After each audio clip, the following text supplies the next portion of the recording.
Hey folks, welcome to this week's Lawfare Live. Uh, it has been a wild and woolly week, and we had to do one emergency live stream about it, and this is our non-emergency live stream, but it's the second of the week. We got a lot of ground to cover. We've got El Salvador cases, we've got grant terminations, we've got another TRO hearing in law firm case. We've got universities. It's just been one of those weeks. I am here in the Hammock studio with James Pearce, Lawfare fellow extraordinaire in residence, Roger Parloff joining from the Sconce studio. We've got Anna Bauer joining from the brick dungeon of her palatial mansion. Anna, I have not seen this room before. Do you hide bodies in it? Uh, this is where I hide the administrator of Doge, Ben. Okay, well, we're going to get to the administrator of Doge. So, you better be prepared to produce him when I ask, Or her. but that's true, since formally it is a her. Um, and from the Ansel Adams studio, it is Quinta Jurecic. Hello, Quinta. Yeah, if you don't say anything, they don't see you because, Oh, hi. there you go. All right, let's get started. We're going to start with what, you know, we call the Salvadoran dungeon cases. Um, uh, we had two major developments this week. First, Judge Boasberg issued his ruling not on the contempt matter, but on the probable cause of contempt matter. And then we had in the Abrago in JGG, and then we had in Abrago Garcia, the Fourth Circuit's very dramatic ruling by Judge Wilkinson yesterday. So, James, get us started with the contempt ruling. Give us an overview and of where we are with that. Yeah, certainly. Thanks, Ben. So as you mentioned, it was ultimately a probable cause of contempt hearing. And to jump to the end for a moment, interestingly, the government has actually already appealed that, and it's not clear that it is an appealable order, but the government certainly didn't like what Judge Boasberg had to say.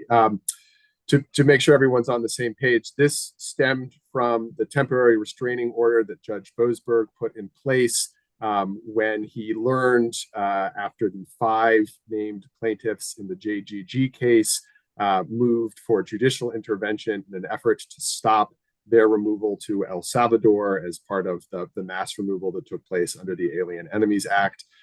There was an emergency weekend hearing in which at one point Judge Boasberg, upon learning all of the relevant facts, directed the government to stop the removal, saying things like if you need to turn planes around or not discharge the individuals in El Salvador, I leave those operational and logistical details up to you, but you do need to cease that removal. That language will become relevant for in a moment, as I'll explain.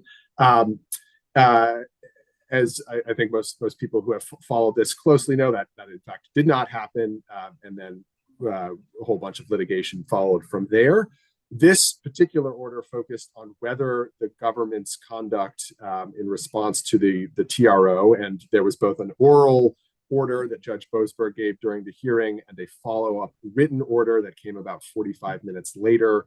There was a plane in the air at the time, and nonetheless, all the individuals ended up in El Salvador, at least as far as we are aware, except I should mention the five named plaintiffs. Also, one other relevant fact that folks who follow this closely probably are aware, some individuals, I believe it was all women, although perhaps Roger or Anna or others could correct me, were returned.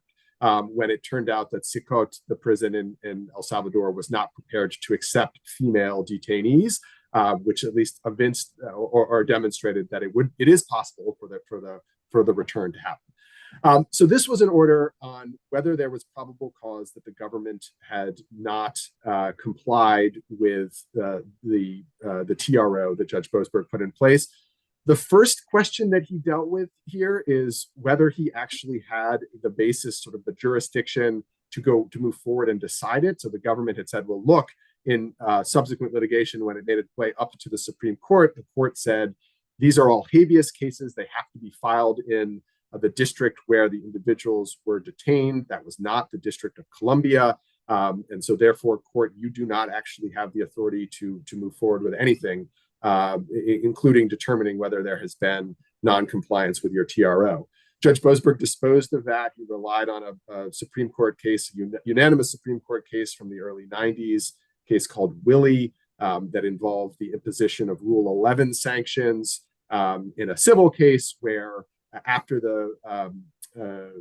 the sanctions were imposed, it was determined that there was not actually a basis for that case to be in federal court. Chief Justice Rehnquist writing, and Judge Boasberg analogizing to that case says, look, the government has to comply with these orders, even if on appeal, the order is ultimately reversed. When he moves through that, then he gets to this question of whether or not there was contempt, although again, ultimately he is not going to land with an order, a finding, but instead a probable cause determination. I should pause for a moment on the probable cause piece. Judge Boasberg notes, it is not required for a court to do what he is doing, which is taking kind of a first step of making a probable cause determination. But he believes that it's sort of a best practice to assure the kind of procedural safeguards. And for those of you familiar with the criminal justice system, it is not unlike, one might say, a grand jury reaching a probable cause determination of a criminal violation, and then there being kind of moving forward to a potential adjudication with beyond a reasonable doubt standard. So, James, can I pause you there and just ask you? Usually, when I've seen this done, it's done in the negative. The judge issues a show cause order why you shouldn't be held in contempt, rather than issuing a probable cause order that you should. That's been my experience as well. I'm not entirely sure why Judge Boasberg not only adopted a different path here, but then actually went and gave in his probable cause analysis a pretty comprehensive factual and legal recitation as to why he thought each of the elements were satisfied. But yes, it has been my experience both in criminal contempt and somewhat less, though some experience in the civil contempt world, where you get that sort of probable cause finding in the negative, and then you kind of go and do the legal and factual work to prove it up. But that's not the path he adopted here. Can I just say, though, I wonder if it's because there was already a hearing about whether or not the government violated his order, right? Because there was that hearing a few weeks ago. And so instead of having a hearing after, does that make sense? Like, we already kind of had the hearing on, show up and tell me why I shouldn't hold you in contempt. There was an order to show cause why there wasn't a violation of my order. They didn't use the word contempt, but yeah. Yeah, and ultimately, I don't think. I mean, one could worry that there's a notice type problem here, but I just don't see that as a concern. I think there's been Judge Boasberg has been generally pretty careful about signaling what he is trying to do and giving the government ample opportunity, including in this very order by designating a probable cause finding and giving the government, as we'll talk about in a moment, kind of two different doors or paths to go down. The contempt analysis, as some folks may know, is determining whether there is a clear and specific order. That's question number one. Number two, whether there has been a violation. And third, whether that violation has been willful. In I think, a pretty detailed accounting, Judge Boasberg walks through each of those. He describes the order that he issued first orally, He focuses ultimately on the written order, but then comes back to say the oral order gives further context to establish precisely what it was that he had directed the government to do, which was not to remove individuals. The government's argument here was remove just meant, not leave the U.S. It didn't encompass and then be transferred into El Salvadorian custody. And by the way, court, you don't even have the authority to order us once they're in the air or once they're out of U.S. custody. I think Judge Boasberg, in my mind, fairly persuasively walks through why that's not a compelling argument, and more than that, a mischaracterization of what he had actually directed the government to do. So that is how he determined there was in fact a clear and specific order. He moves then to whether it had been violated. In that discussion, I think in his words, the government has essentially conceded a violation on his interpretation of it. In other words, that the government failed to had the opportunity but failed to keep the individuals, the detainees, from being discharged into El Salvadorian custody. And then finally, in talking about the question of whether it was willful, he uses pretty strong language here. I'll quote some of it. He says, "From the opening hours of Saturday, the government's conduct betrayed a desire to outrun the equitable reach of the judiciary. Such conduct suggests an attempt to evade an injunction and deny those aboard the planes the chance to avail themselves of the judicial review that the government itself later told the Supreme Court is, quote, obviously, unquote, available to him." So pretty strong language there on the willfully piece. So that all in service of his ultimate conclusion that there was probable cause of contempt, of criminal, not civil contempt.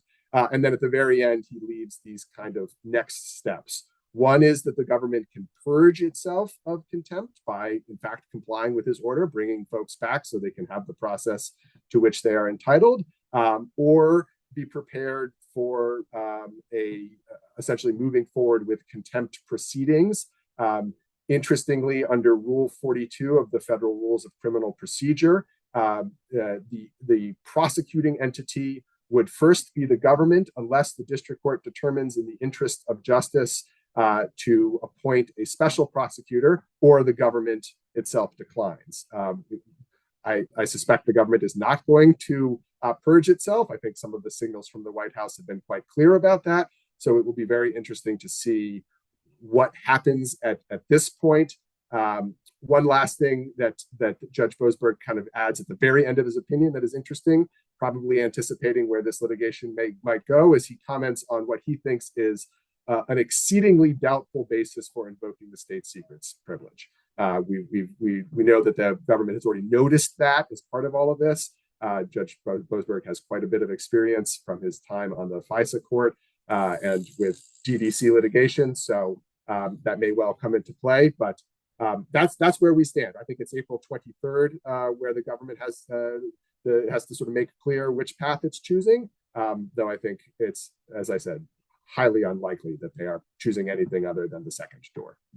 All right, so help me out, because ever since he issued this order, I've been trying to puzzle through this, which is he gave them two choices. One is tell me, purge the contempt somehow, which functionally means bring them back. The second option is tell me who the miscreant is who made this decision, which we all kind of know from news reporting is Steve Miller, but we don't have that in the record in a way that you could use. So assuming that they choose neither, and they say, we're not cooperating with this witch hunt, which a liberal unelected district judge decided to do, can you hold the government in contempt without identifying the specific perpetrator? Or do you need to identify an individual?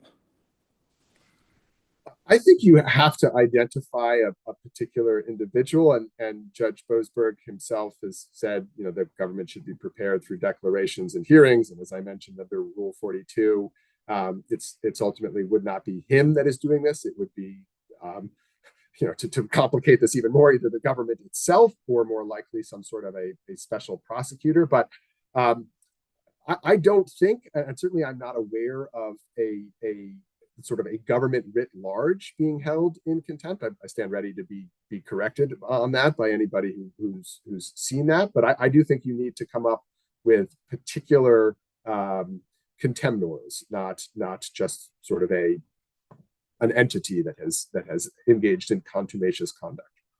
And so what do you do if you're the judge and the government, asserts privilege after privilege, some of which will be frivolous and some of them may not be frivolous, attorney-client wise, executive privilege, blah, blah, blah. And by the way, executive privilege is stronger than it was the last time the Trump administration was in office because of this immunity decision. What do you do if you're unable to identify the condemner? Yeah, I think that's a great question for which I don't have an answer. I mean, again, it won't be the judge himself, Judge Boasberg. It will be the special prosecutor taking whatever steps that prosecutor can take. I'm assuming here that the government is itself not going to engage in the prosecution of this criminal contempt case. But yeah, I think this, unfortunately, a lot of what we're looking at these days, it's this sort of clash of the government just putting up kind of obstructive wall after obstructive wall, and it's not clear to me how that ends, or what either the special prosecutor or Judge Boasberg. And I should pause for a moment. It's not obvious that Judge Boasberg would preside over any criminal contempt. It is not unusual in these matters where you have, for the very reason that it is the court, one court would seem to have an interest in the matter when it has issued the order, that it would go to a different judge in the District of Columbia to oversee any criminal contempt proceeding. It doesn't answer your question. It doesn't say what that judge would be able to do, but just to put that out there. But I don't know. I think that poses quite a challenging quandary. All right. Can I raise one interesting possibility here? So one sort of quirk of the way that Boasberg has fashioned the contempt proceedings so far is that he's pursuing criminal contempt, or he's indicated that he's found probable cause to pursue a finding of criminal contempt, which, so for listeners, that criminal contempt is backward looking, it's a punishment, and the president can pardon a contempt charge, as opposed to civil contempt, which is sort of forward-looking and leaning on enforcing compliance. I think there's reason to think that Boasberg may be going with criminal contempt because the extent to which how much of this case is in how much of his jurisdiction is very unclear right now. And so backward-looking kind of avoids some pretty naughty questions about the extent to which he can find anyone in civil contempt. But the interesting thing about the way that he's fashioned this order of either purge the contempt or tell me who's responsible so I can pursue criminal charges,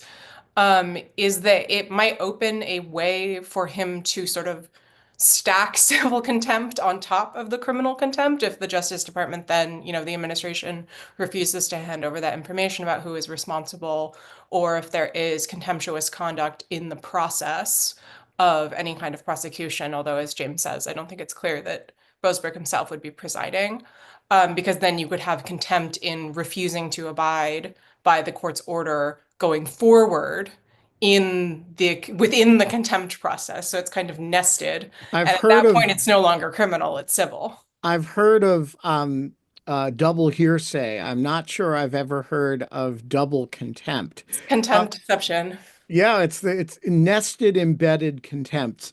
But you have teed up beautifully my question for Roger, because this all raises the question of how much of the case is still, in fact, in front of Mr. Judge Boasberg.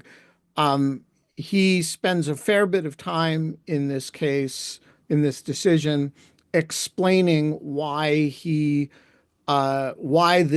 vacating of his original order doesn't moot the contempt question. But how much of this case does he still have? Yeah, that's a really good question. I mean, the plaintiffs, he had invited the plaintiffs to file and say whether they were still going forward with, they thought they could bring a motion for a preliminary injunction, and I wasn't sure what he meant. So they have come back with a proposal to do several things. And to begin with, they take the position that the class here was never dissolved, even though the TRO was by the Supreme Court. I mean, and it's true if you track the language, the court only vacates the TRO. There are, but it gets strange. And what they've come back and want to do is a couple of things. One is the immediate thing is they would like to do, I think, a nationwide class TRO or on notice alone, requiring that anyone who is going to be taken out of the country under this proclamation needs to get 30 days notice and an opportunity to be heard, which is the same thing that, you know, the German enemy aliens during World War II were offered. And because it's only notice that they're seeking with respect to that, and they're not seeking release, they're not even seeking to not be transferred out of the country from this order, they say that would not be a habeas. At the moment, though, you have a class with no named plaintiffs.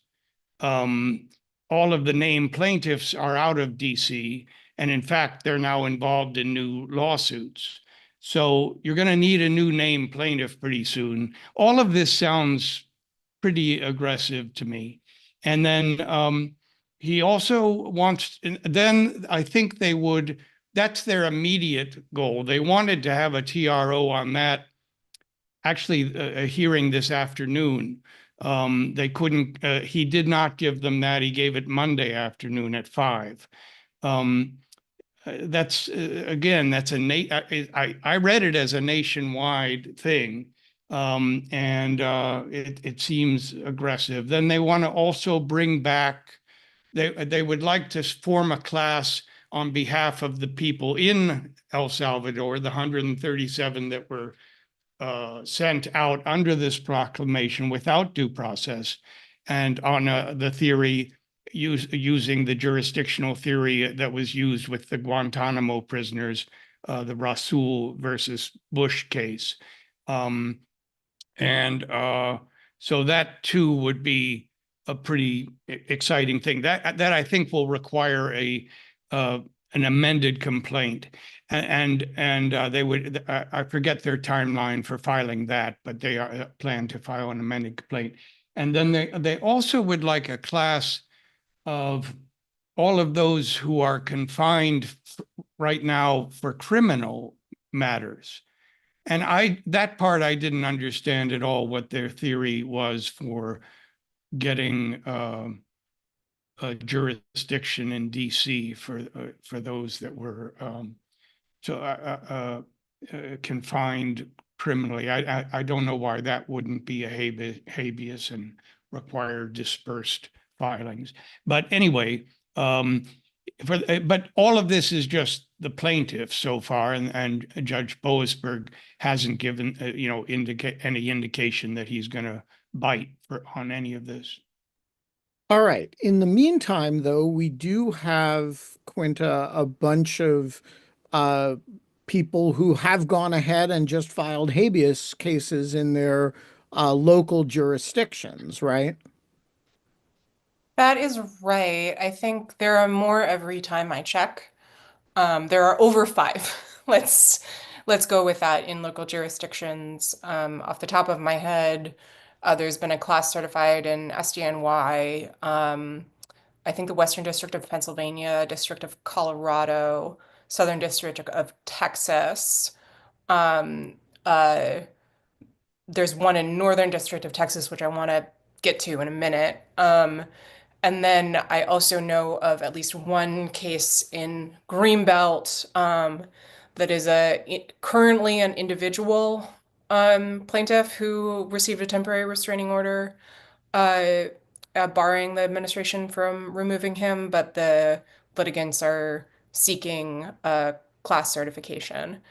So the Northern District of Texas issue, I think I'm going to be a little hazy on because it is currently happening. I think I see some people in the chat have mentioned this, but this is in the Bluebonnet Detention Center in Anson, Texas. So this is a group of Venezuelans. They had sought a TRO after being handed paperwork yesterday that indicated that the administration intended to ship them out of the country under the Alien Enemies Act. Applied for and did not receive a TRO in that district.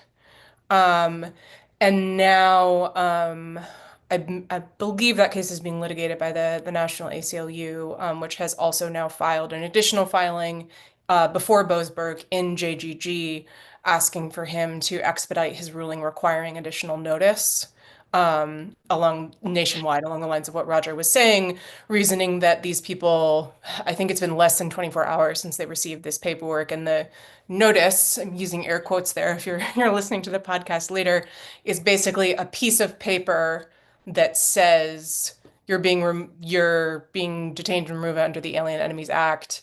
It's in English. There's no translation. I'm reading it right now, very little or no information about what process is available to these people. So it certainly seems like the administration is now trying to play games with the meaning of adequate notice or time to contest the removal.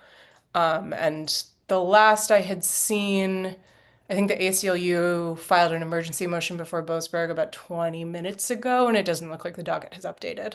But so that's a case where most of these cases, judges have granted either class-wide TROs for a specific detention center, a specific district, or, starting with one plaintiff, maybe expanding it, with the exception of this case in the Northern District of Texas. And just to be clear, when the government hands you a piece of paper, the ACLU files an emergency habeas motion, and the judge doesn't do anything, there's nothing that prevents, after a reasonable time, subject to executive interpretation, the government from just deporting you, right? I think that, I don't see how that wouldn't be the case. I will say it's also worth noting there is at least one individual who has actually filed an individual habeas petition from Secot. So this would be the second, I think his name is Erickson Quintero something. Apologies, I don't have it in front of me. So this would be the second case is Erickson v. Dickerson. Thank you, yes. Which I believe Erickson is his first name, so I'm a little confused there. But at any rate, so this would be the second case filed individually on behalf of someone who is currently in Secot. That is a habeas claim. I believe it's in DC. So I think it's worth noting that, this is pretty cold comfort, but if these individuals were removed to Secot at this point, it seems like there's some kind of process to file a habeas claim from there. Obviously, I would argue that they should be provided the adequate notice to receive legal process before being removed there. But I do just want to note that because that has been an update that's occurred since the last time we talked about this. If I could just belabor the obvious there too, if the allegations in that case are accurate, that they are still trying to bundle them out of the country with inadequate notice, that this is something that they now know that apparently 9 justices of the Supreme Court all agree is illegal. Certainly all 9, the per curiam said you can't do this, and there were no noted dissents. So it's really amazing. Right. And just to foot stomp that point, the, you know, the per curiam doesn't say that it says that you have a chance to notice and a chance to challenge it in habeas. It doesn't say anything about how long the courts can or should take to deal with that. And so I think that, you know, in addition to you know, it would be a very interesting confrontation at the appellate court levels if the government took the position, as long as you got to file the thing, it was perfectly appropriate of us to remove you before that was adjudicated. That's a, you know, that's not a, I mean, I've never defended a matter at a hostile appellate court, but I'm not sure I would want to be a government lawyer defending that. Can I make one additional point here? So also the gentleman who filed from Sitcot, his name is Erickson David Quintero Chacon. I do think it's notable, just as we're kind of chronicling the administration's creep toward outright defiance of court orders, that as far as I know, they have not directly defied, in all the instances in which a court has granted a TRO, class-wide or individual, after JGG, I don't believe that they have removed anyone under the Alien Enemies Act, that they've abided by all those court orders. It's just now when this judge, I don't know the judge, apologies, in the Northern District of Texas declined to issue a TRO, that they're now seemingly trying to play games. And did the judge decline, or did the judge just not act? I believe the judge rejected the motion for the TRO, but I will confirm that. Okay.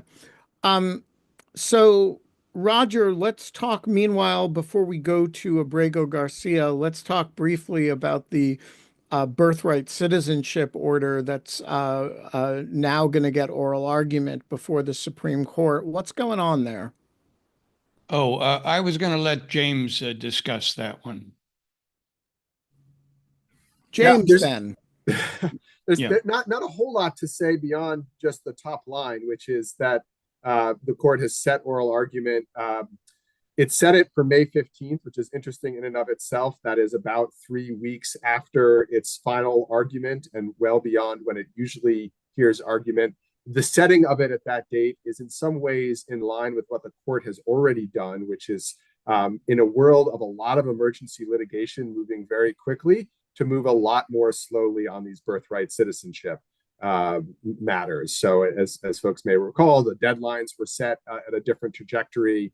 And after it was briefed, they kind of took a while and finally have set it, keeping a stay in place. So there are 3 particular cases that came out of the 9th, the 1st, and the DC circuit.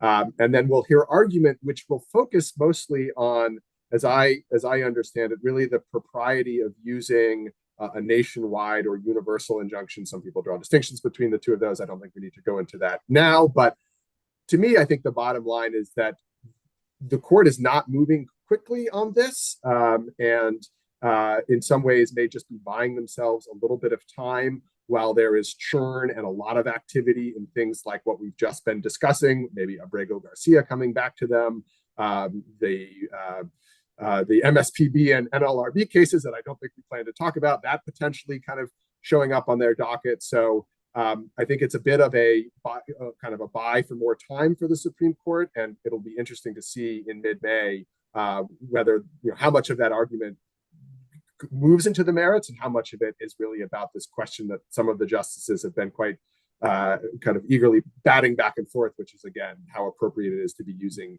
universal injunctions in these cases. Yeah, I mean, formally, it looks like it's not a merits question at all, right? That's right. That's correct. Yes. So you could have the big birthright citizenship case go up for the first time and it really just be about the scope of the injunction.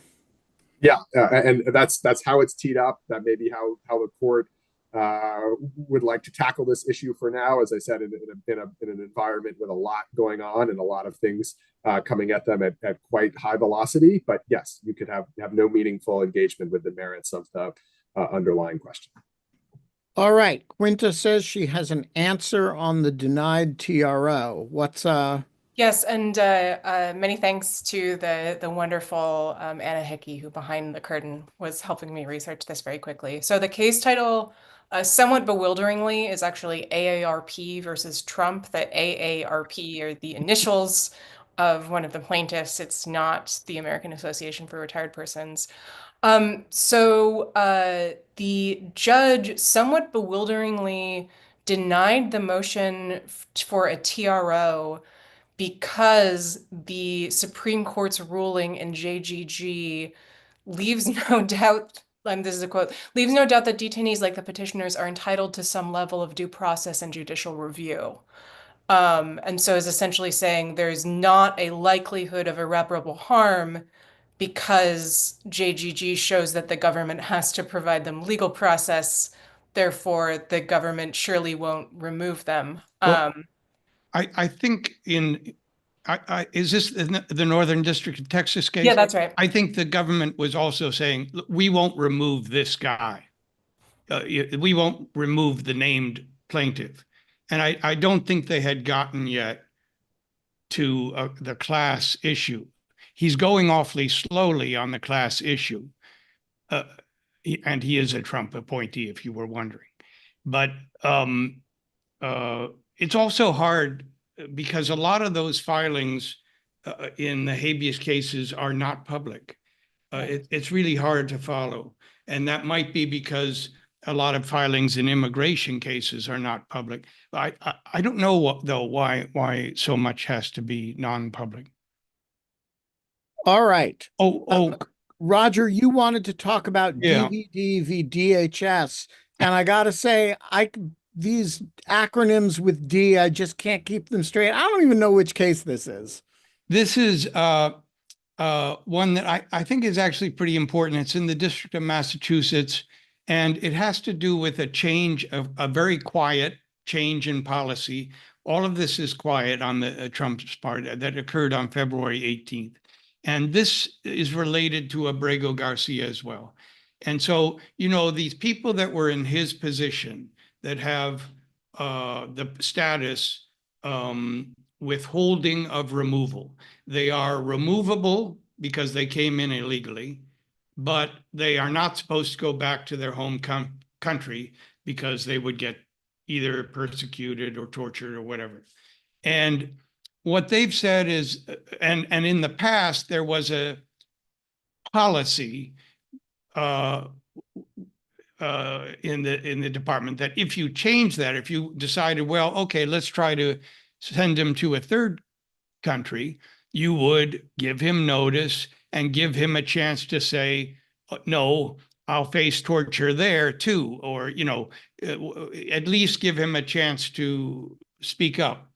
And they changed that and said, no, you're removable. You can go now.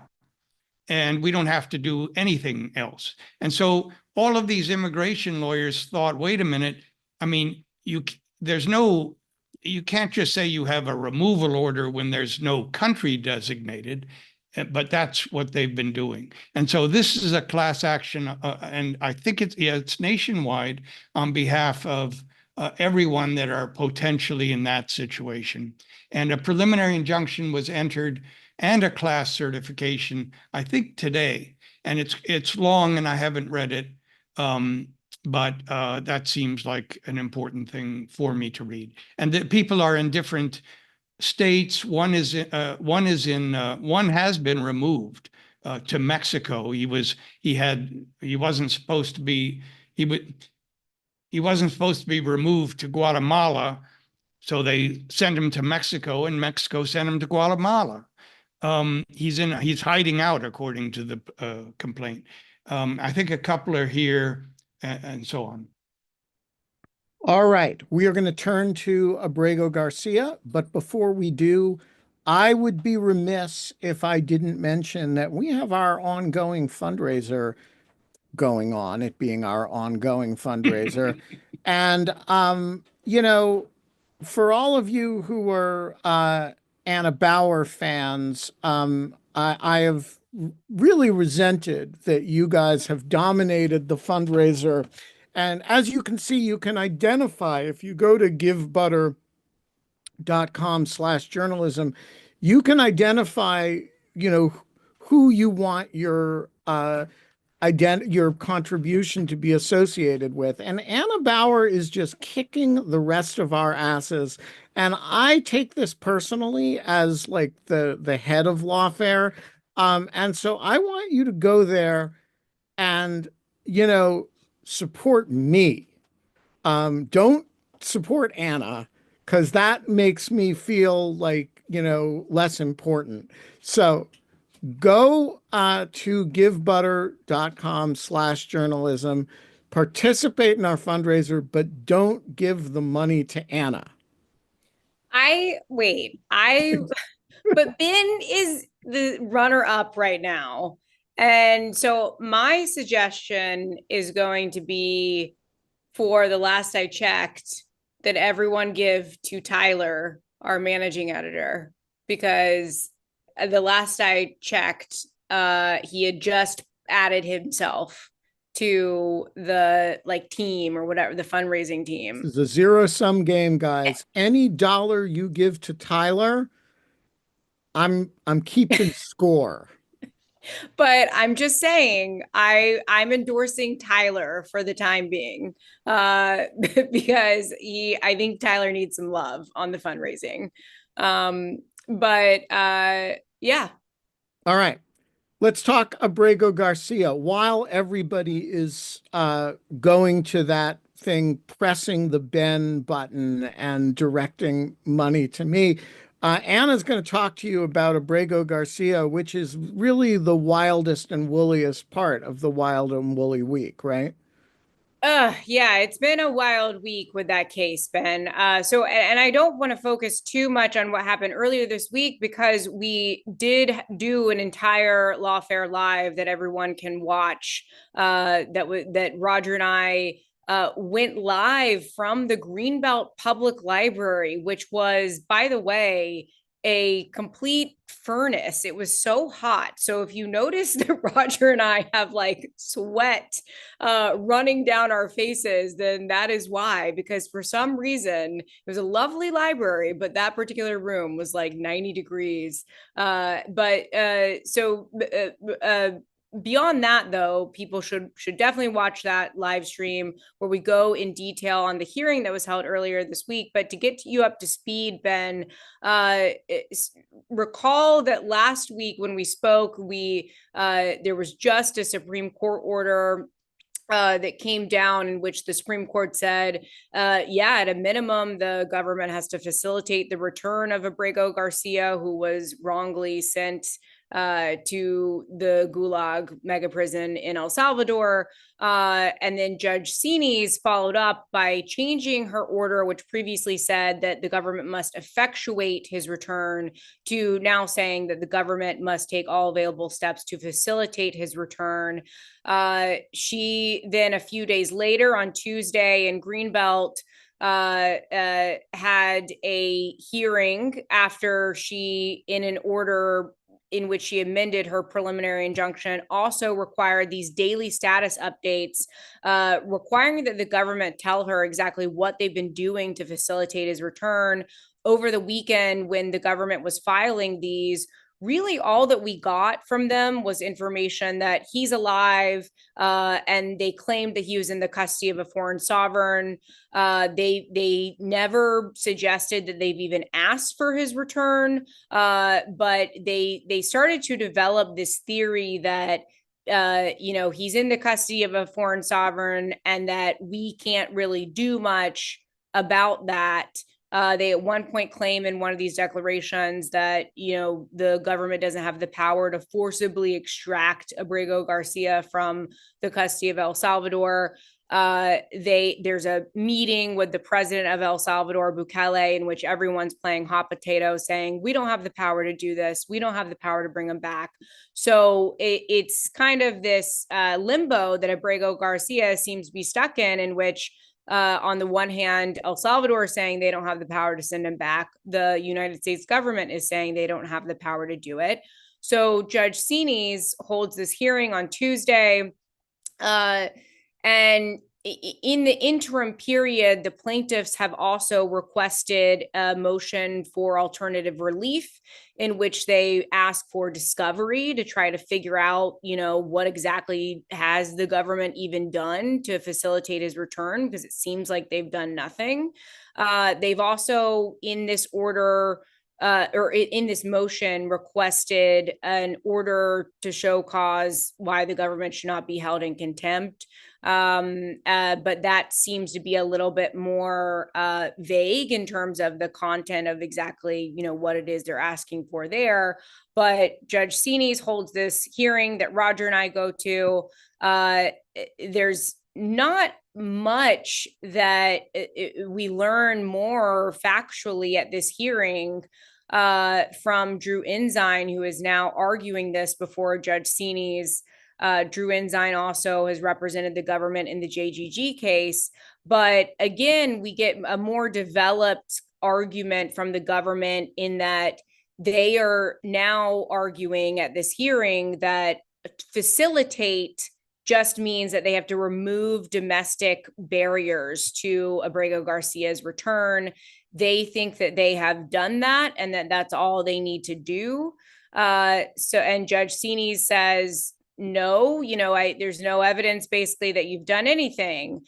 So she issues an order later that day for expedited discovery as requested by the plaintiffs. She says, she doesn't exactly say the government has to ask for his return, but she says that, again, there's no evidence that the government has done anything, and facilitate at a minimum requires taking all available steps that the government could take to secure his return. She allows the plaintiffs over the next 2 weeks to take depositions, to request interrogatories, all of those things. The government then immediately appeals or seeks a stay of her orders and a writ of mandamus requiring her to, not issue that discovery motion at the Fourth Circuit. And I am about to hand it off to James to talk a little bit more about that Fourth Circuit order. But yesterday, we got a response from the Fourth Circuit before Abrago Garcia even responded to the government's motion for a stay and for a writ of mandamus. And it's a really remarkable opinion from Judge Wilkinson, a conservative judge on the Fourth Circuit who was appointed by Reagan. And again, I want James to speak a little bit more about that, but I will just say that if folks haven't read this yet, it denies the requested stay from the government, but also just has some really remarkable language in it, and is certainly raising the alarm from the bench about this standoff that is ongoing between the executive and the judiciary over the apparent non-compliance of the government in facilitating Abrago Garcia's return. Finally, I will mention outside of the courtroom, there's been some factual development in that Senator Chris Van Hollen from Maryland was able to actually visit with Kilmar Abrago Garcia. He has been in El Salvador seeking to visit with him, posted photos of this. So we do have confirmation that Abrago Garcia is alive and was able to meet with Senator Van Hollen. The hostage takers showed a proof of life video. Right. And it was honestly, at first, Bukele initially tweeted out some photos and I was kind of like, is this AI? Like what's happening? But it was confirmed when Van Hollen tweeted out photos as well. And then finally, I'll mention before we go over to James that after this Fourth Circuit denial of the government's request for a stay was issued, the White House this morning tweeted something in which it marked up a New York Times headline and in red crayon or red marker about Abrago Garcia, and it wrote off to the side, "He's never coming back." And so, it seeming indicating again that like there's not a good faith effort here to actually facilitate his return. And I certainly think that this is something that Judge Sines is taking note of, but if John Roberts and Amy Coney Barrett, I assume, might also be taking note of these kind of very clearly defiant attitudes and posture that the White House is taking with respect to, and not just a district court order, but an appellate court order and clear directive from the Supreme Court. All right, James, walk us through the Fourth Circuit opinion. So, like Anna, I would really commend everyone to read it. It's not long; it's 7 pages. I think it's very moving. It's Judge Wilkinson who has a way with words, is a gifted drafter of opinions, and can very effectively write for audiences that are not lawyers. I just want to make 4 points about it, and perhaps others have things they would want to say as well. But folks will recall perhaps that Judge Wilkinson wrote a concurrence when this went up to the Supreme Court, where he said, I agree that the government needs to do more here. At the same time, it's too much to say effectuate. I would say facilitate, which was basically what the Supreme Court ended up kind of itself, in its opinion, endorsing. This opinion doesn't use the word effectuate. And it quite clearly says, what the government needs to do is facilitate, and there has been no evidence that they have done anything. And very strongly stated, and sort of the second point, kind of I think closely aligned with the first, is whereas in the sort of the previous iteration when this came before him and the motions panel, he said, this is a challenging case. It requires balancing the executive branch's prerogatives and judicial, kind of how much authority the court has to intervene. Says in I think maybe the second paragraph, this is a simple case. This is straightforward. The government needs to take the steps that it can to return this man to the United States. That's what facilitate means. How you go about it, sort of the logistical things to channel Judge Boasberg for a moment. Sure, that's going to take some working out of details, but you can't just come here and kind of hide behind language and words and sort of pretend that you're taking any steps. And I think he makes that that's a very, very clear message. And that's sort of the third point, which is, thinking about his audience here. I think his audience is the public as a whole. I think it's very much written to be consumed as it should be by everybody who should be paying attention to this. I also think, and I think Anna touched on this, it's very much designed to speak to the court, to the Supreme Court, if this gets up there, and to say, look, this is a matter where you, Supreme Court, are at some point going to have to operate and understand that this is not an administration that merits the presumption of regularity that an administration typically does, but this is an administration that is operating in bad faith. And the opinion, Judge Wilkinson's recognizes that there's a limit to what the court can do, but I think also makes the quite poignant point that in the long term, if the administration continues to run roughshod over courts and the rule of law, that is not a story with a good ending, with a happy ending for anybody. Final point I'll say on this is sort of the question of what happens next. As far as I know, the government has not sought emergency intervention of the Supreme Court. It's not obvious to me that they will. I don't think they want an opinion like what they just got from Judge Wilkinson from the court. They might want to go back and engage in some protracted or potentially obstructive litigation in the district court. But I was heartened, and I hope many were, to see the Judge Wilkinson almost elegiac opinion. But I think with so much of this, it's hard to game out where we go from here. Sorry, you caught me muted. So I have known Judge Wilkinson for 30 years, and I have always thought very highly of him. And he is, as James says, a very, very gifted writer. And what makes this opinion so striking is that normally that, gift is in service of a vision of separation of powers as he sees it that is very deferential to the executive branch. And it is just really interesting to watch him, basically say without saying all of that turns on the idea that the executive branch is acting in good faith. And I hope we're seeing that here, right, guys? But there's a real tone to it that is very different from anything I've ever seen from him before. And I will note that unlike there, it will not go unnoticed at the Supreme Court. It did not go unnoticed that he had concerns about the word effectuate, and it will not go unnoticed that he has no reservations about saying this is completely unacceptable. And so I think we're going to hear from the Supreme Court very quickly on this.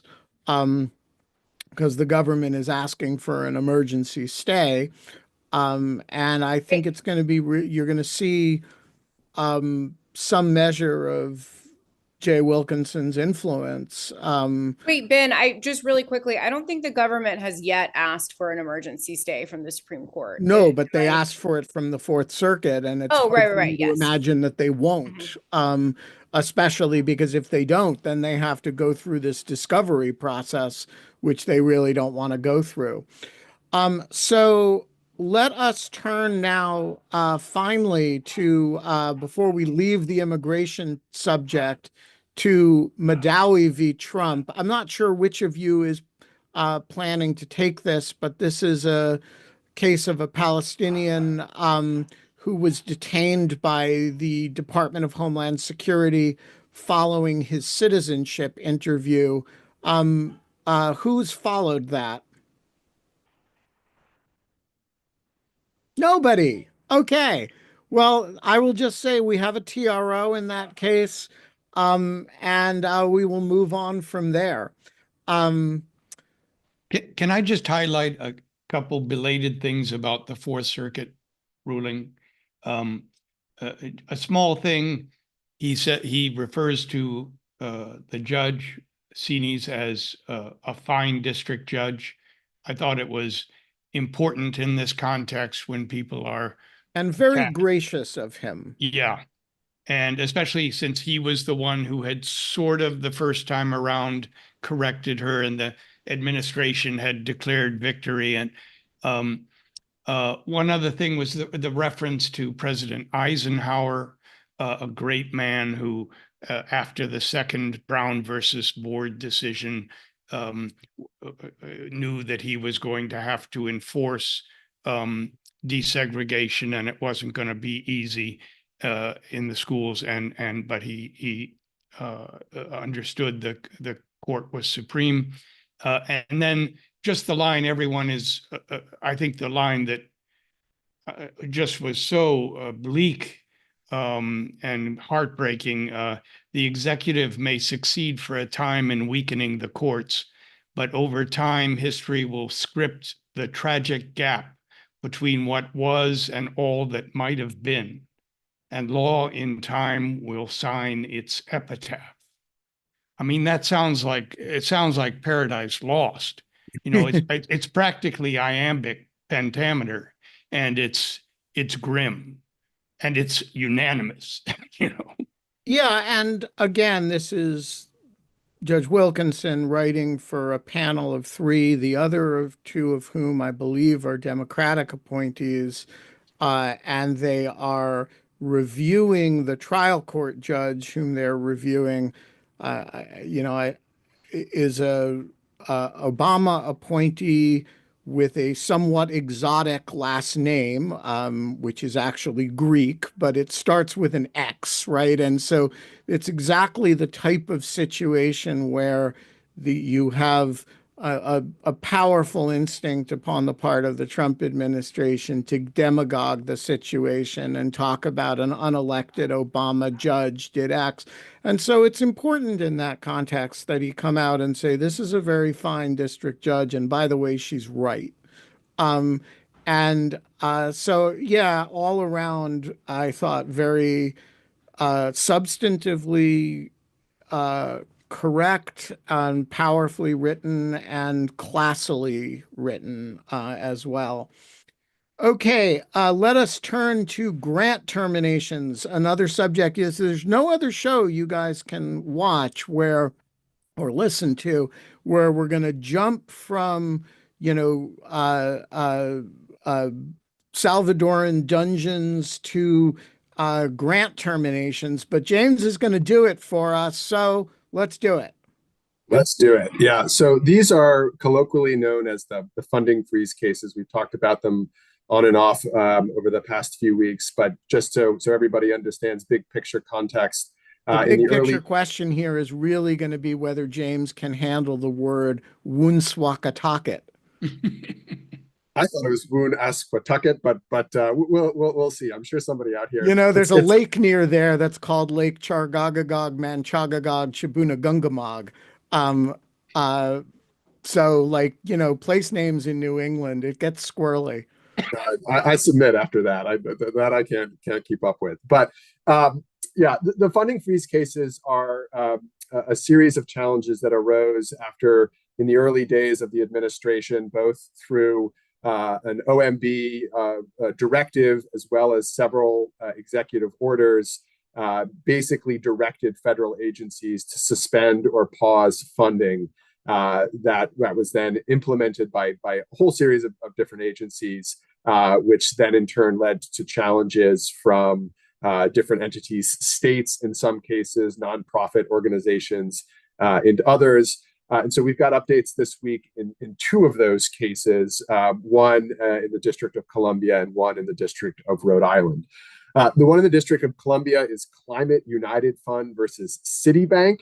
That case may ring a bell in some of your minds because not only is it a funding freeze case, but it was also the case that made some news when it led to the resignation of a senior prosecutor from the District of Columbia by the name of Denise Chung. There was reporting that the acting U.S. Attorney Ed Martin wanted essentially to place a hold on payments that were issuing from the EPA through Citibank to various nonprofit and green banks. These are banks that help facilitate the work by nonprofits that had won EPA grants. And the prosecutor, Ms. Chung, basically concluded that there wasn't, in fact, adequate legal or factual basis to do that, and ultimately tendered her resignation, although the FBI ended up issuing a letter, and Citibank complied with that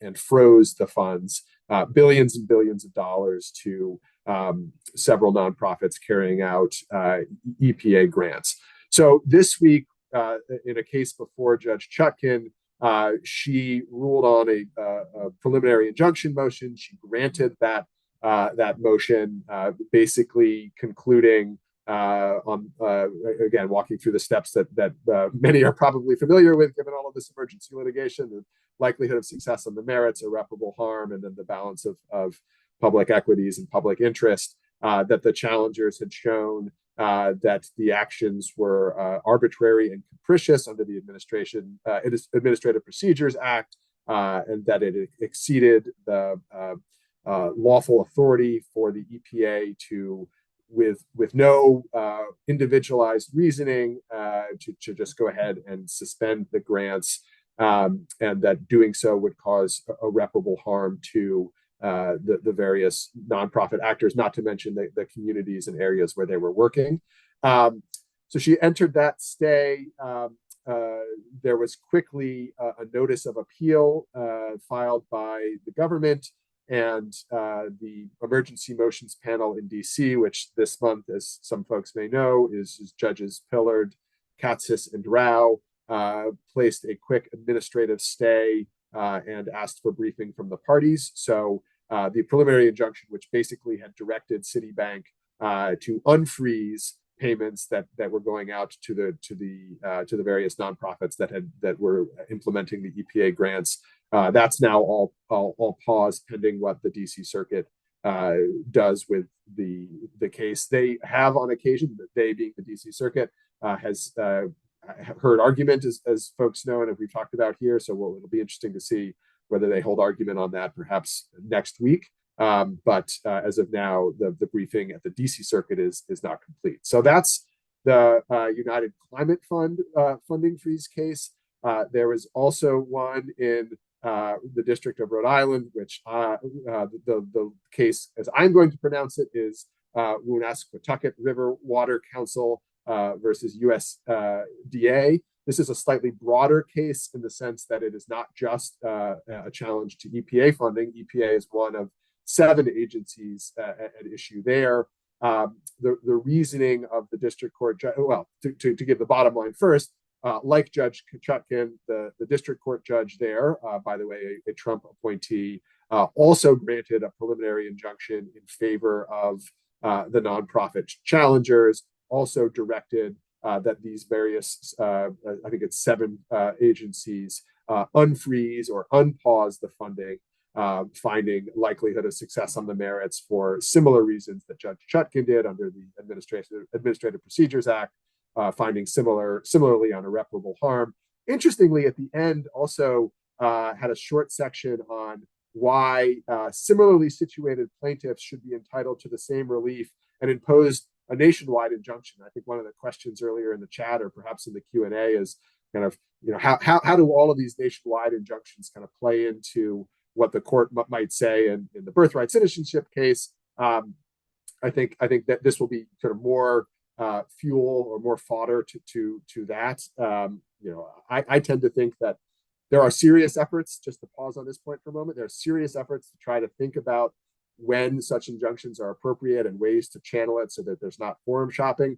And then there are just clearly partisan attacks on, I like it when they favor my party, and I don't like it when they don't. And so I'd like to think that the Supreme Court ultimately is going to undertake something where they think about, there are cases where a nationwide or universal injunction makes sense, and there are other cases where it doesn't, but it clearly can't. It just all depend on policy. So rant on that aside, bottom line there in the District of Rhode Island case is a favorable result for the challengers, preliminary injunction granted.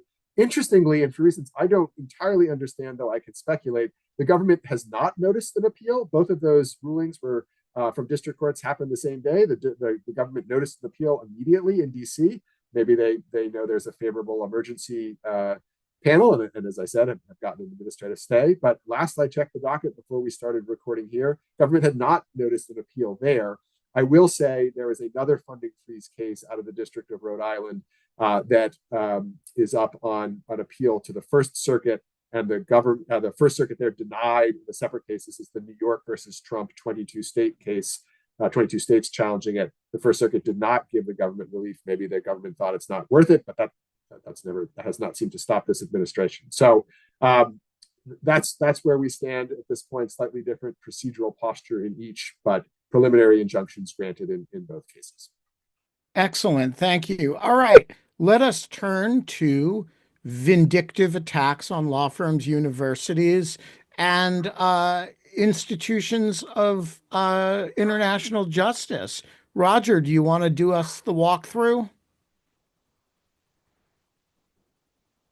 Oops, you're muted. Yes, let me try to find those on my thing here. It's been quite a week. So the 4 that are fighting, we have next week will be eventful. We will have 2 hearings on dispositive motions. That means mainly summary judgment motions. In the Wilmer Hale case on April 23rd before Judge Richard Leon, and in the Perkins Coie case, same day before Judge Beryl Howell. And we should be hearing any moment about the hearing for Jenner and Block. Sussman Godfrey was just filed. They just filed their they won. They're more recent. They got their TRO this week on the 15th, and their hearing will be May 8th. I guess we're up to 9 firms that have folded, and they're supposed to provide about $940 million worth of pro bono services, and they're beginning to get a little nervous about exactly what Trump had in mind. I just want to say here, just note this, we have 4 firms that didn't fold. All of them have TROs, and they're all going to get their a bunch of them are going to get their dispositive motions next week. And nonetheless, we have 9 firms that did fold that basically pledged $1 billion in pro bono work in order not to have to win an easy litigation. Go figure. And I think that's all I have. Do others have things they want to add to that? Yeah, so there was an additional suit that was filed related. Oh, yes. Yeah, it was brought by people who have either applied to people who either work at or have applied to law firms that received the EEOC letter, which the EEOC sent out to various law firms, I think it's 20 law firms, in which it requested really detailed information on the associates at these firms that have been hired, including things like, their names, their gender, their law school GPA, whether they were hired through a 1L diversity fellowship. The goal being that the EOC was indicating that it was going to open some sort of investigation related to the law firm's Title VII practices or employment hiring practices. And so this suit was brought over these EEOC letters in which, one of the claims is that this is ultra virus. This is outside of, permitted action by the executive, by the EEOC, because they cite a number of regulations in which that suggest that the EEOC cannot open an investigation until charges have been filed under the standard EEOC procedures. It seems to be the case that there have been no charges that have been filed. These letters were just kind of sent out because they're wanting to get information first. There also is a claim under the Paperwork Reduction Act.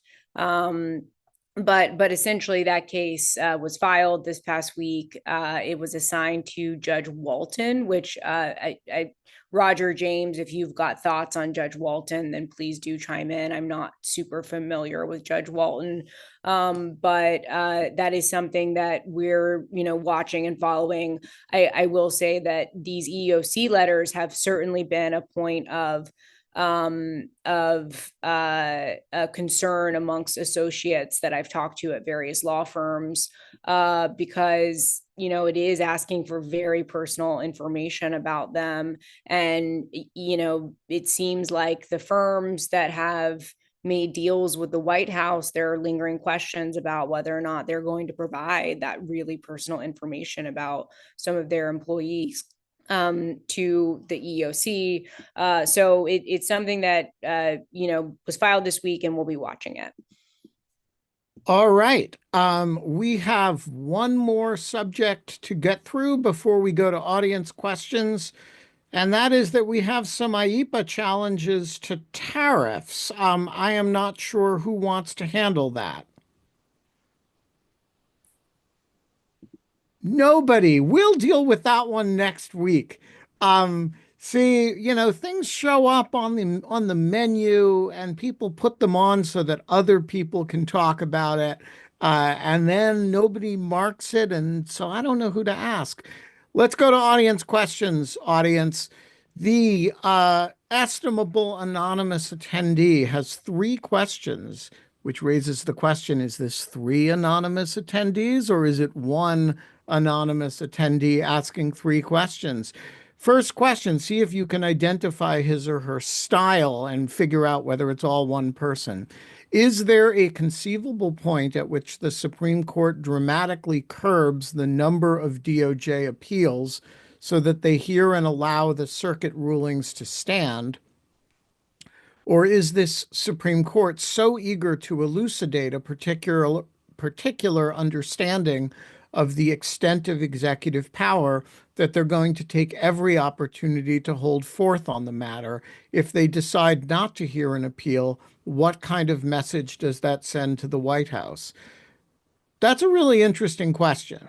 And I want to throw it to James first and say, why are they here? Yeah, why not just let a bunch of these lower court uh, uh, shadow docket stuff stand? Yeah, so it is an interesting question, but I think there's a procedural point that we have to be attentive to in thinking about how to address it. So on the shadow docket, when a party comes with stay litigation, that is then before the Supreme Court, whether the Supreme Court wants it or not. The court can find ways, and we've seen that, to sort of to punt or perhaps to return it back. But it is unlike on the merits docket, which is overwhelmingly discretionary, and where I don't know the precise statistics, but the court grants cert, agrees to hear an infinitesimally small number of those cases. So, absent some procedural changes to how the emergency docket works, that stay litigation is going to keep coming if the Solicitor General's office is continuing to push forward and try to get the courts to intervene. I do think, though, that there's the non-trivial possibility that there will be long-term reputational damage to the government that will carry over potentially to the certiorari docket, right? Unlike most litigants before the Supreme Court, the US government typically has a pretty good batting average in getting their cases granted. And that's because the government in the past has been relatively parsimonious and selective in the cases that it chooses to ask the court to intervene. The less and less the court has that sense, and also just as a numbers game, the more and more the government, at least through the cert process, is trying to get the court to take cases. I think the more the government is likely to find an unreceptive audience.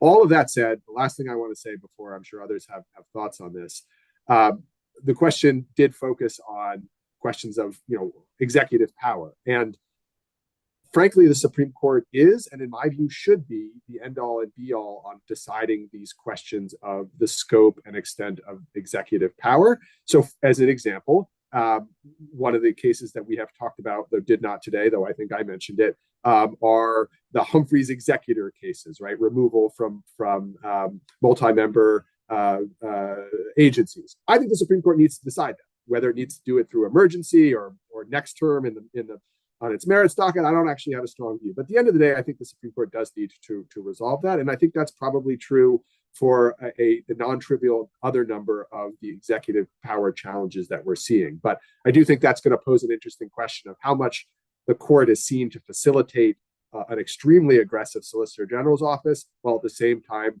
I think, fulfilling its appropriate role in deciding cases of presidential power, which is what we want the Supreme Court to do, among the other things that it does, but an important thing that it does. Yeah, I just want to say I completely agree with that point.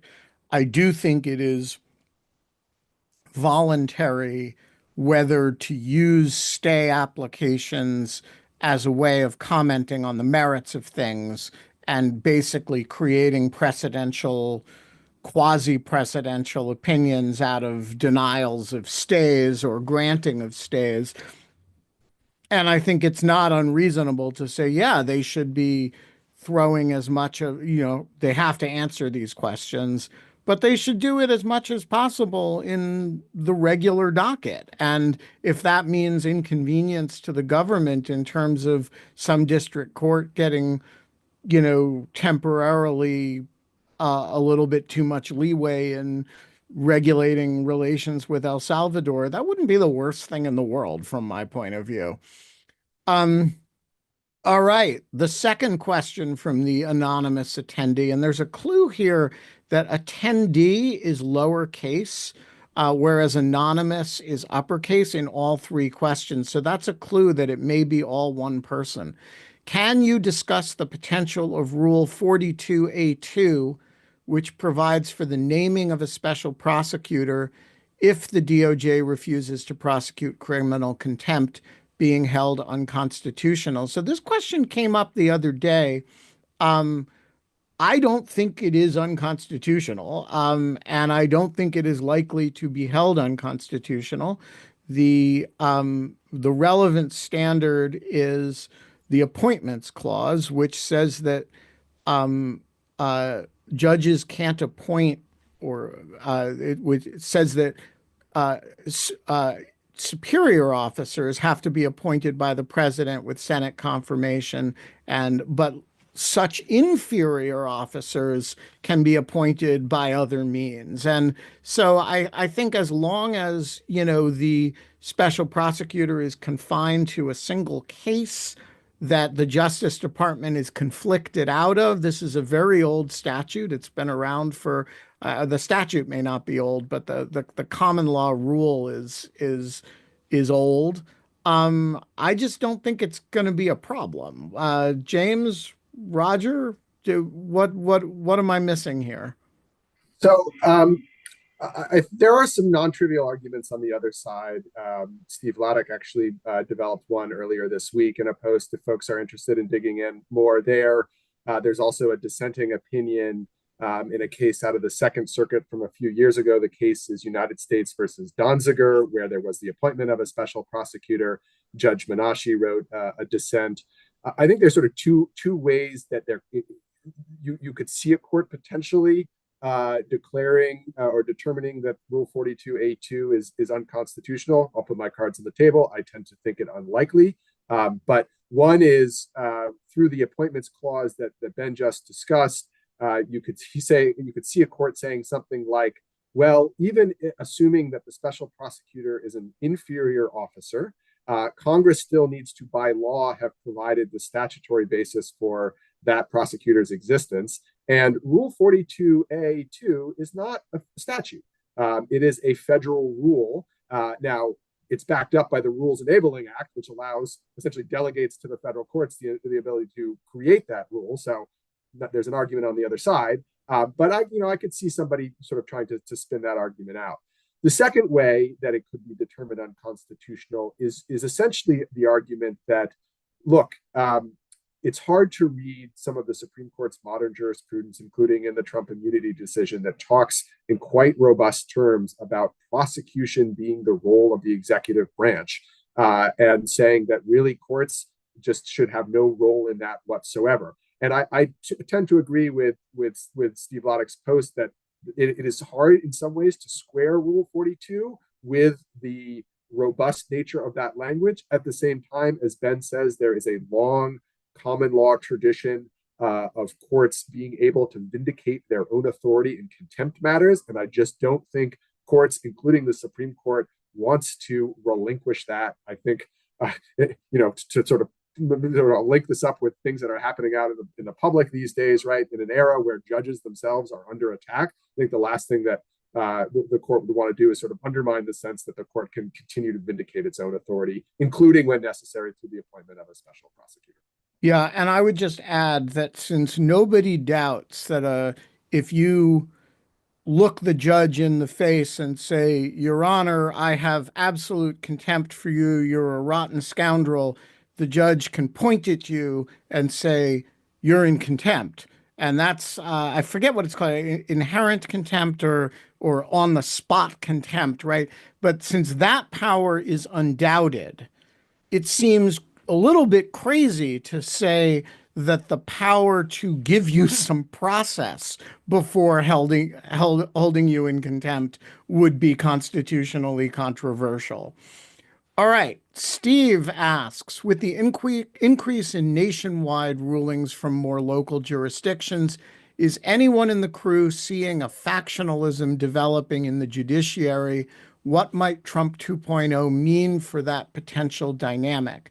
So look, I mean, Everybody hates nationwide injunctions except the ones they like. And when the Biden administration is in power, lots of Democrats think it's absolutely outrageous that people can go to a single district of Texas and where there's one judge and have Matthew Kacsmaryk review all kinds of things that have national implications. And when the parties switch, people on the Republican side find it outrageous that you might bring cases in Washington, D.C., which happens to be the seat of government. Yeah, there's factionalism about it. There aren't a whole lot of voices that are super consistent about it. And as James says, the merits of it are really complicated because just to take the birthright citizenship case as an example, um, you know, if you don't have a nationwide injunction there, what are you going to do? Are you going to have to litigate it in every in every circuit in the country only to get the same answer? Are you going to have to refile it as a class action, which would then represent all members of, all people who wouldn't have birthright citizenship under the thing? So there's an efficiency value to resolving some things on a universal injunction basis. But there's also it does go against the idea that a case is a dispute between two parties. And so I don't there's a lot of room for some thoughtful appellate jurisprudence about when a universal injunction is and isn't appropriate. And it does drive me bananas when, a single district judge in a location that's very far from where the policy seems most relevant, just issues an order that applies everywhere. But there are also nationwide injunctions you really wouldn't want to give up. So I think it's an issue that people should be restrained and thoughtful about. And I think a lot of people are, really being partisan bomb throwers about this one. I open it up to anybody else who has thoughts on the subject. This isn't on the substantive issue of nationwide injunctions, but I do think it's worth noting that any factionalism, certainly there's been sort of factionalism along political lines that you might have seen in previous administrations. I think the factionalism that we're actually seeing this time around is not appointed by a Republican or a Democrat. It's were you appointed by Trump or were you appointed by somebody else? That's not exclusive. There are judges who were appointed by Trump who have kind of gone with the majority of judges, but there's a really striking divergence between judges who were appointed by past Republican presidents. Wilkinson is a great example. Versus judges who were appointed more recently and are coming out of a very pugilistic, let's say, conservative legal culture. I would also just like to add that it is very interesting to look at Stephen Miller's past statements about nationwide injunctions that were obtained by America First Legal during the during the Biden administration, in which he is celebrating those nationwide injunctions. And then to now look at his current statements about what he thinks about nationwide injunctions. This is a phrase I never thought I would say, but to be fair to Stephen Miller on that, his counterparts on the Democratic side have equally ridiculous dichotomies. I mean, people swing wildly between positions about this, much as they do about whether the filibuster is friend or fiend, depending on what policies they're trying to stop and who's in control of the Senate. All right, we got two more questions. We're going to get through both of them. We may run a minute or two late. The anonymous attendee, third and final question. Can you speculate on why the Trump administration has not filed a SCOTUS petition seeking a stay in the Abrago Garcia case? Have they just decided to thumb their collective noses at Judges Sinis and Wilkerson? So I don't know that I share the premise here. I assume that petition is coming, but it wouldn't be just thumbing their nose at them if they don't get a stay. It would mean that she goes forward with the discovery that she's ordered. So I assume that request for a stay is coming. Does anybody think otherwise? I'm a little more skeptical. I think that there are some folks who watch, read Judge Wilkinson, see that he's a pretty good weather vane for the Supreme Court, and may not want to get an opinion like Judge Wilkinson's from the Supreme Court. And so the better approach here is, take your relatively anonymous, intermediate appellate court loss, go back, skirmish a little bit more at the district court, hope that the district court does something that you can then try to take up in some other way, but not take the chances of getting a Judge Wilkinson type opinion from the Supreme Court, where, I mean, if we take President Trump at his word, when he says something, well, if the Supreme Court orders it, we'll comply with that. And so it wouldn't surprise me here if for that reason, the government doesn't seek Supreme Court intervention. Interesting. I agree. Oh, go ahead, Roger. I agree with that. I think that when Judge Wilkinson rips you a new one, as it were, you might leave it at that and not go to the Supreme Court. I also think they feel very confident that they can stall these interrogatories forever with a blizzard of privilege invocations and non-responsive answers. I think that probably that's right. I will just say, if I'm playing devil's advocate, that is what you would think if you were working with rational actors who are looking at legal risk in the way that, we do, assuming that everyone's kind of calculating all of these things in terms of really actually like, oh, what are the outcomes here? What are the risks? All of that, as you would do in a normal world. But I think that it seems like, and I don't know this, but it certainly seems to, there's a correlation between what Stephen Miller is out there saying in the press, and then a few hours later, what ultimately ends up happening in the courts. And if you've got Stephen Miller, who isn't a lawyer, who seems to be running your legal strategy, you might go ahead and go to the Supreme Court. So it's just, just to say that what a rational actor would do in this situation is not necessarily what will happen. So we'll see.